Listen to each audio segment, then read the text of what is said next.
3573-3500 é o número do WhatsApp. Já temos uma pessoa que enviou um áudio com a atenção da dona Patrícia. Vamos ouvir essa pessoa.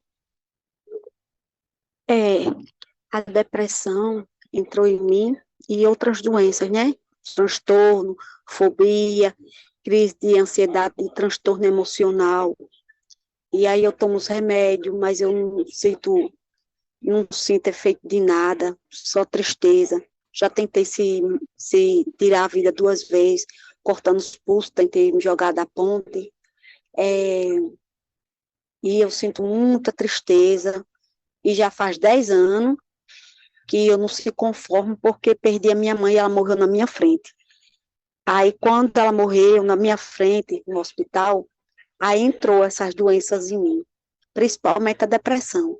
Eu faço tratamento com a psiquiatra, mas não sinto efeito de nada. Ela só passa remédio, só passa remédio, só passa remédio. E eu tomo, mas eu não sinto, parece que eu não estou tomando nada. Eu tenho certeza que a psiquiatra, quando passa remédios, não são remédios fracos, não. Não são remédios fracos. Como que não faz efeito nenhum? Agora, uma coisa, dona Patrícia, que me chamou a atenção aí no relato dessa amiga, é o fato de isso começar depois da morte da mãe. Não só pelo trauma de ver a mãe morrendo, mas os sintomas que a gente entende que a mãe tinha passaram para ela. A mãe morreu, parece que a maldição passou para ela. Normalmente, a pessoa, por instinto natural, ela luta para sobreviver. No caso dela, ela tentou se matar, tentou suicídio, quer dizer, contrário à natureza. Todo mundo zela pela vida. Quando a gente se sente ameaçado, a gente logo quer proteger, porque a gente zela pela vida. Mas a pessoa, quando chega ao ponto de tentar tirar a própria vida, isso caracteriza aí uma influência maligna, né? Exatamente, bispo, porque veja que um abismo, ele convida, ele chama outro abismo. Quando a pessoa ela tem o coração voltado, preso a coisas e a pessoas, então ela se torna prisioneira muito fácil do mundo espiritual. Veja que é natural nós amarmos os nossos parentes, os nossos familiares, mas nós temos a ciência que ninguém vai viver para semente e que tudo nessa vida é uma passagem. Só que o fato da pessoa ela colocar, né, o coração em algo ou em alguém, ela acaba se tornando prisioneira. E aí que o mal consegue espaço para poder justamente trabalhar na vida do ser humano, porque essa expectativa se torna na ansiedade. E essa ansiedade, né, que ela está tendo, tudo isso, ela se tornou uma pessoa escrava. Porque quando a pessoa quer muito algo, ela tem pressa de ter algo ou de fazer algo, então o mal ele consegue ter espaço na vida da pessoa. Veja que quando a mãe dela faleceu e na frente dela, o mal já estava ali, o mal já estava trabalhando, e de repente já estava tendo a mãe.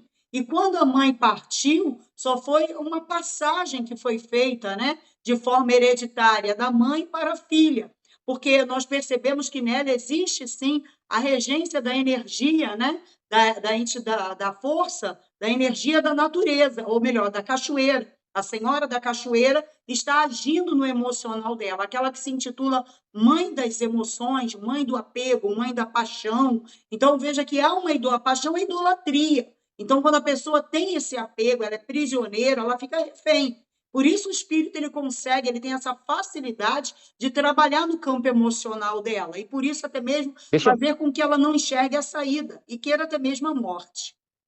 Deixa eu fazer uma pergunta para a senhora. A senhora fez um comentário aí dessa questão hereditária. Então quer dizer que quando a pessoa vê acontecer na vida dela o mesmo que aconteceu com os pais, o mesmo que aconteceu com os avós, quer dizer, trocam os personagens, mas a história está se repetindo. Então isso caracteriza que existe aí uma maldição hereditária. Sim, porque o espírito ele não morre.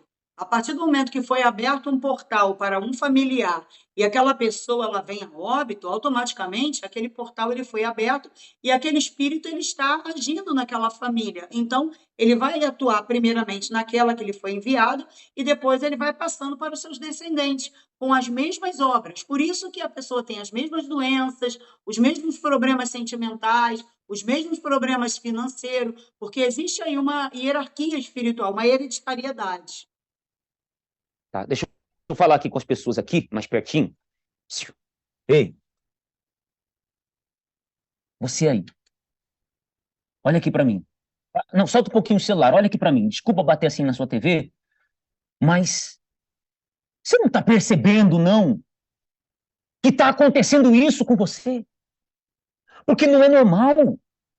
O mesmo que aconteceu com seus avós, aconteceu com seus pais, está acontecendo com você, já começou com seus filhos. Se você não despertar, ei, se você não despertar, o tempo não vai curar. O tempo não vai sarar isso.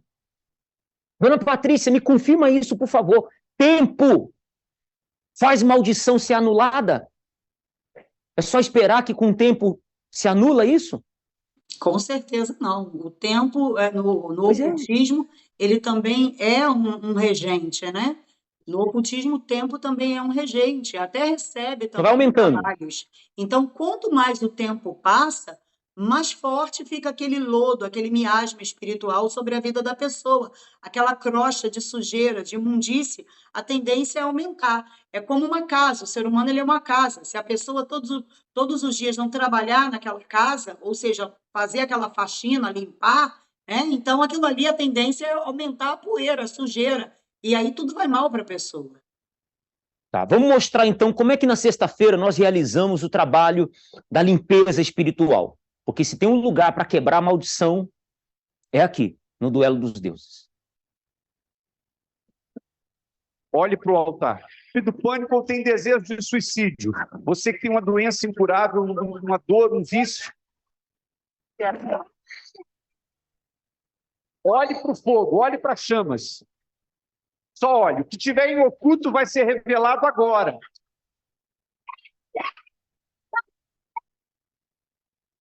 Talvez você pense assim, que medo!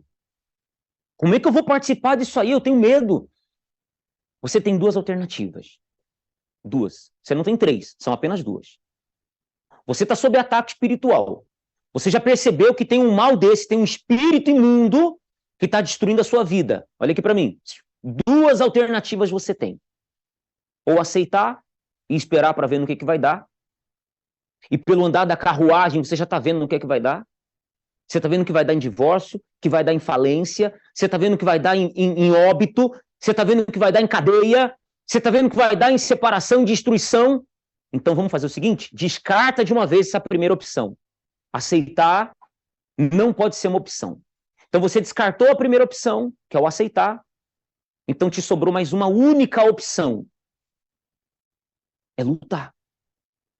É lutar. Nós estamos falando de uma luta, de um duelo, de uma batalha, ataque contra ataque. O Senhor Jesus disse, em meu nome, expulsarão demônios. Não é pedirão por gentileza que os demônios saiam. Pedirão com diplomacia que os demônios saiam. Expulsar, expulsar, é uma palavra forte de se usar. Se eu fosse pedir a uma pessoa que estivesse aqui no estúdio agora, por gentileza, você pode se retirar? Olha que bonito. Um pouco mais forte? Ô fulano, sai. Já ficou meio grosseiro, né? Agora, expulsar é, fora daqui! Sai agora! Sai daqui agora! Não te quero aqui! Vai! Aí você diz assim, que homem grosso, que homem bruto. O Senhor Jesus disse expulsar.